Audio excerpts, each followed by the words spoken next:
Hallelujah, price the lord. ದೇವರ ಪರಿಶುದ್ಧನಾಮಕ್ಕೆ ಸ್ತೋತ್ರವಾಗಲಿ. ರಾತ್ರಿ ವೇಳೆಯಲ್ಲಿ ಮತ್ತೊಂದು ಆವರ್ತಿ ನಮ್ಮನ್ನೆಲ್ಲ ತಗ್ಗಿಸಿಕೊಂಡು ಕರ್ತನ ಕರಗಳಲ್ಲಿ ಒಪ್ಪಿಸಿಕೊಡೋಣ. ದೇವರೇ, ಈ ವಾಕ್ಯದೊಂದಿಗೆ ಸ್ವಾಮಿ ದೇವರೇ ಮಾತನಾಡು ಸ್ವಾಮಿ. ನಾವೆಲ್ಲ ಕೇಳುವಂತವರಾಗಿದ್ದೇವೆ ಯೇಸು ಸ್ವಾಮಿ ಹೆಸರಿನಲ್ಲಿ ಕರ್ತನೆ. ಇದು ಮಾರ್ಕನ್ ಸುವಾರ್ತೆ 16ನೇ ಅಧ್ಯಾಯ, ಅಲ್ಲಿಗೆ 15ನೇ ವಚನ. ಮಾರ್ಕನ್ ಸುವಾರ್ತೆ 16ನೇ ಅಧ್ಯಾಯ ವಚನ 15ರಿಂದ. ಆಮೇಲೆ ಅವರಿಗೆ, ನೀವು ಲೋಕದ ಎಲ್ಲಾ ಕಡೆಗೆ ಹೋಗಿ ಜಗತ್ತೆಲ್ಲ ಸುವಾರ್ತೆಯನ್ನು ಸಾರಿರಿ. ಹಾಲೆಲೂಯಾ. ಇಲ್ಲಿ ಯೇಸುಸ್ವಾಮಿ ಶಿಷ್ಯಂದ್ರಿಗೆ ಹೇಳ್ತಾರೆ, ಲೋಕದ ಕಡೆ ಹೋಗಿ ಎಲ್ಲಾ ಕಡೆ ನೀವು ಏನಂತ ಹೇಳಬೇಕು? ನಾವು ಸುವಾರ್ತೆಯನ್ನು ಸಾರಬೇಕು. ಯೇಸುಸ್ವಾಮಿ ಈ ಲೋಕಕ್ಕೆ ಯಾಕೆ ಬಂದಿದ್ದರು? ಈ 3.5 ವರ್ಷಗಳ ಕಾಲ ಯಾಕೆ ಅದ್ಭುತ ಕಾರ್ಯ, ಮಹತ್ ಕಾರ್ಯಗಳನ್ನ ಮಾಡಿ ತನ್ನನ್ನು ತಾನು ಶಿಲ್ವೆಗೆ ಹಾಕಿಸಿಕೊಂಡು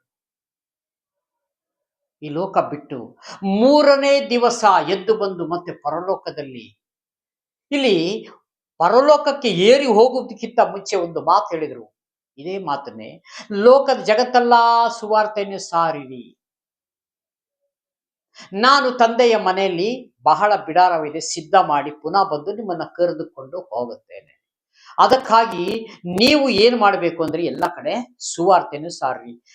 ಎದುರುಗಡೆ ಮನೆ, ಕೆಳಗಡೆ ಮನೆ, ಈ ಊರು ಆ ಊರು, ನಿಮಗೆ ದೇವರು ದರ್ಶನವನ್ನ ಕೊಡುತ್ತಾರೆ. ಪ್ರಾರ್ಥನೆ ಮಾಡ್ರಿ, ದೇವರೇ ನಾನು ಎಲ್ಲಿ ಹೋಗ್ಲಪ್ಪ, ಯಾವ ಕಡೆ ಹೋಗೋಣ ಸ್ವಾಮಿ, ಯಾರು ಸಿಗ್ತಾರೆ ದೇವರೇ? ಹಾಲೆಲೂಯಾ. ಈಗ ಒಬ್ಬರು ಒಂದು ಮೀನು ಹಿಡಿಲಿಕ್ಕೆ ಒಂದು ಹಳ್ಳಗಳಿಗೋ ಒಂದು ಕೆರೆಗೋ ಒಂದು ಹೊಳೆಗೋ ಹೋಗುತ್ತಾರೆ. ಆ ಮೀನು ಹಿಡಿಯುವಾಗ ನೋಡ್ತಾರೆ, ಇಲ್ಲಿ ಯಾಕೋ ಒಂದು ಸಿಕ್ಕೋದಿಲ್ಲ, ಬೇರೆ ಕಡೆ ಹೋಗೋಣ.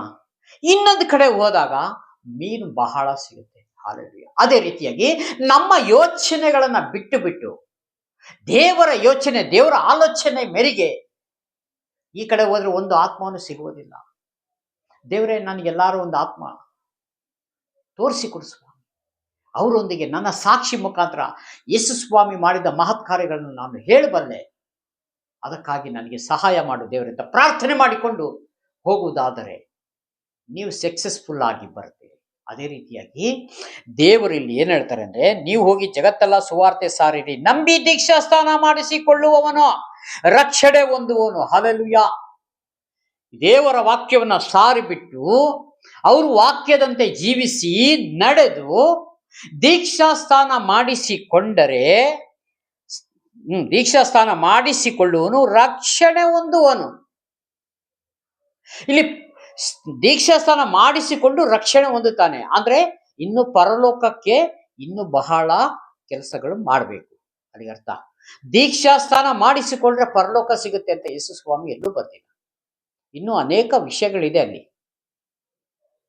ನೀವು ಏನಂತ ಹೇಳಿ ರಕ್ಷಣೆಗೆ ಬಂದಾಯ್ತು, ಯೇಸು ಸ್ವಾಮಿ ಒಳಗಡೆ ನೀವು ಬಂದಾಯ್ತು, ಇನ್ನು ಜೀವಿಸಬೇಕು. ಸ್ವಾಮಿ ಹೇಳಿದ ಮಾರ್ಗದಲ್ಲಿ ನಡಿಬೇಕು, ಜೀವಿಸಬೇಕು. ಅದರ ಪ್ರಕಾರನೇ ನಾವು ನಡಿಬೇಕಾಗ್ತದೆ. ಅದಕ್ಕಾಗಿ ಇಲ್ಲಿ ನೋಡಿ, ರಕ್ಷಣೆ ಹೊಂದುವನು, ನಂಬದೇ ಹೋಗುವನು ದಂಡನೆಗೆ ಗುರಿಯಾಗುವನು. ಈ ವಾಕ್ಯವನ್ನ ಕೇಳಿ ಹಿಂಜಾರಿ ಬಂದಂತವನು, ದೀಕ್ಷಾಸ್ನಾನ ಮಾಡಿಸಿಕೊಂಡು ಮತ್ತೆ ಹಿಂಜಾರಿ ಬಂದವನು, ಅವನು ಸ್ವಂತ ಜ್ಞಾನ, ಸ್ವಂತ ಬುದ್ಧಿ, ಸ್ವಂತ ತಿಳುವಳಿಕೆಯಲ್ಲಿ ನಡೆಯುವಂಥವನು. ಹಲ್ಲೆಲೂಯಾ. ಇಂಥವನಿಗೆ ಏನಂತೆ? ದಂಡನೆಗೆ ಗುರಿಯಾಗುವನು. ಕೇಳದೆ ಇರುವಂತವನು ಕೇಳಿ ನಡೆಯುವಂತನಿಗೆ ಬರ್ದಿಲ್ಲ ಪ್ರಿಯರೇ. ಹಲ್ಲೆಲೂಯಾ. ಕೇಳಿ ನಡೆಯಂತವನಿಗೆ ದೇವರು ಇನ್ನೂ ಅನೇಕ ತಲಾಂತುಗಳನ್ನ ಕೊಡ್ತಾರೆ. ಹಲ್ಲೆಲೂಯಾ. ಅದಕ್ಕಾಗಿ ಅವನು, ಇದಲ್ಲದೆ ನಂಬುವವರಿಗೂ ಈ ಸೂಚಕ ಕಾರ್ಯಗಳನ್ನು ಉಂಟಾಗೋ. ಸೂಚಕ ಕಾರ್ಯಗಳನ್ನ ದೇವರು ತೋರಿಸಿಕೊಡ್ತಾರೆ. ಸೂಚಕ ಕಾರ್ಯ ಅಂದ್ರೆ ಏನು? ನಾವು ಒಂದು ಪ್ರಾರ್ಥನೆ ವಿಷಯದಲ್ಲಿ, ಒಬ್ಬರಿಗೆ ಸುವಾರ್ತೆ ವಿಷಯದಲ್ಲಿ, ಒಂದು ಟ್ರಾವೆಲ್ ವಿಷಯದಲ್ಲಿ, ಒಂದು ಟ್ರಾವೆಲ್ ವಿಷಯದಲ್ಲಿ ಹೋಗುವಾಗ ದೇವರು ಇವತ್ತು ಟ್ರಾವೆಲ್ ಮಾಡಬೇಡ ಮಗನೇ ಅಂತ ಸೂಚಕ ಕಾರ್ಯಗಳನ್ನ ತೋರಿಸ್ಕೊಡ್ತಾರೆ.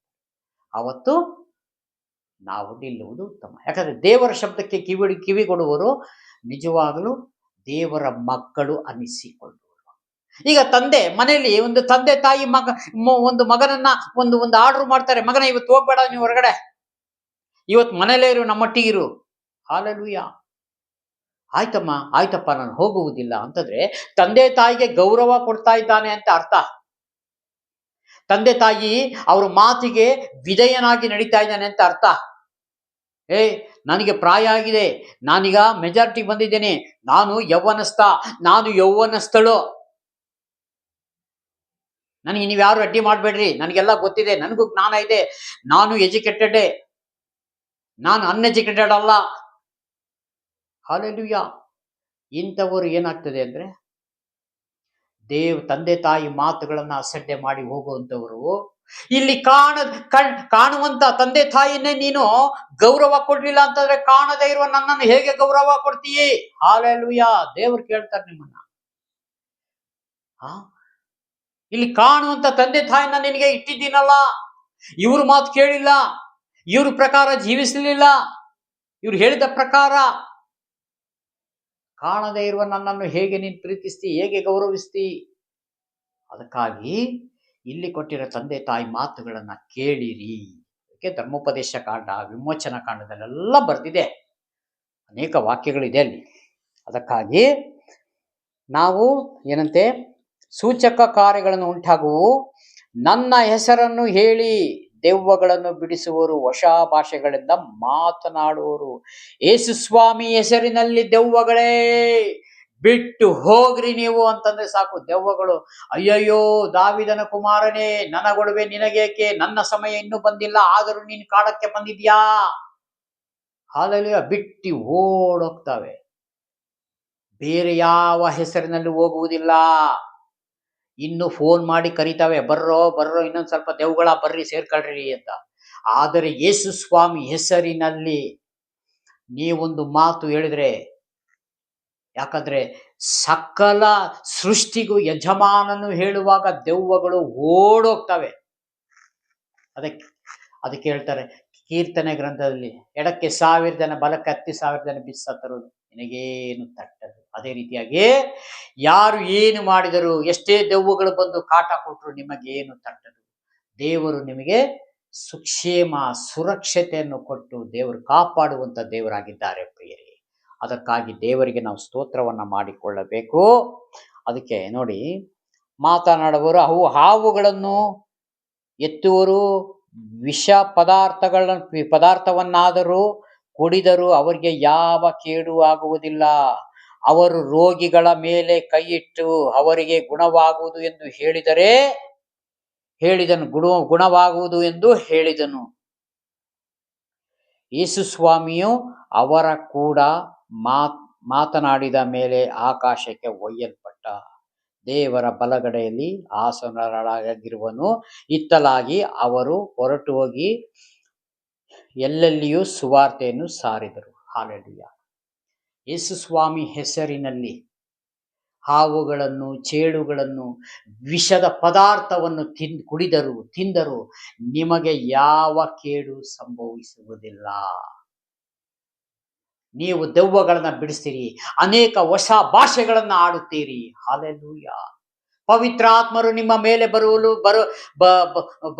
ಬರುವರು. ಅವಾಗ ನೀವು ನೂತನ ಭಾಷೆ, ಹೊಸ ಭಾಷೆಗಳನ್ನ, ಇದುವರೆಗೂ ನೀವು ಇಷ್ಟು ಪ್ರಾಯ ಆಗಿದರೂ ನೀವು ಆಡದೇ ಇರುವಂತ ಒಂದು ಭಾಷೆ ಇದೆ, ಅದು ಪರಲೋಕದ ಭಾಷೆಯಾಗಿದೆ. ಹಾಲೆಲೂಯಾ. ಆ ಭಾಷೆಗಳನ್ನ ದೇವರು ನಿಮ್ಮ ನಾಲಿಗೆಯಲ್ಲಿ ಇಡುತ್ತಾರೆ, ನಿಮ್ಮ ಬಾಯಿನಲ್ಲಿ ಇಡುತ್ತಾರೆ ಪ್ರಿಯ. ಅದಕ್ಕಾಗಿ ದೇವರಿಗೆ ಸ್ತೋತ್ರ ಮಾಡಿಕೊಂಡು, ಕೊಟ್ಟಂತ ವಾಕ್ಯ ಸಂದೇಶಕ್ಕಾಗಿ ಸ್ತೋತ್ರ ಮಾಡಿಕೊಳ್ಳೋಣ. ಕಣ್ಮುಚ್ಚಿ ಪ್ರಾರ್ಥನೆ ಮಾಡಿಕೊಳ್ಳೋಣ. ಪ್ರೀತಿ ಸ್ವರೂಪನಾದ ದೇವರೇ, ಕರುಣೆ ಉಳ್ಳ ಕರ್ತಾವೇ, ನಿಮಗೆ ಸ್ತೋತ್ರ ಮಾಡಿಕೊಳ್ಳುತ್ತೇವೆ. ರಾಜಾವೇ, ಆಕಾಶದಲ್ಲಿ ಸ್ವಾಮಿ, ಭೂಮಿಯಲ್ಲೂ ಸಕಲ ಸೃಷ್ಟಿಗೂ ಒಡೆಯನಾಗಿರುವ ಕರ್ತನೆ, ನಿಮಗೆ ಸ್ತೋತ್ರ ಮಾಡುತ್ತೇನೆ ಸ್ವಾಮಿ. ಕರ್ತನೆ, ವಿಡಿಯೋ ಮುಖಾಂತರ ಕೊಟ್ಟಂತ ಸಂದೇಶಕ್ಕಾಗಿ ಸ್ತೋತ್ರ ಮಾಡಿಕೊಳ್ಳುತ್ತೇನೆ ಸ್ವಾಮಿ. ಯಾರ್ಯಾರು ಕಷ್ಟದಲ್ಲಿ, ದುಃಖದಲ್ಲಿ, ರೋಗದಲ್ಲಿ ಇರುವಂತವರು ಎಲ್ಲರಿಗೂ ಬಿಡುಗಡೆ ಕೊಡು, ಯೇಸು ಸ್ವಾಮಿ ಹೆಸರು ಬೇಡಿಕೊಳ್ಳುತ್ತೇನೆ ದೇವರ ತಂದೆ. Praise the lord. God bless you. ದೇವರೆಲ್ಲರನ್ನು ಆಶೀರ್ವದಿಸಲಿ. ಆಮೆನ್.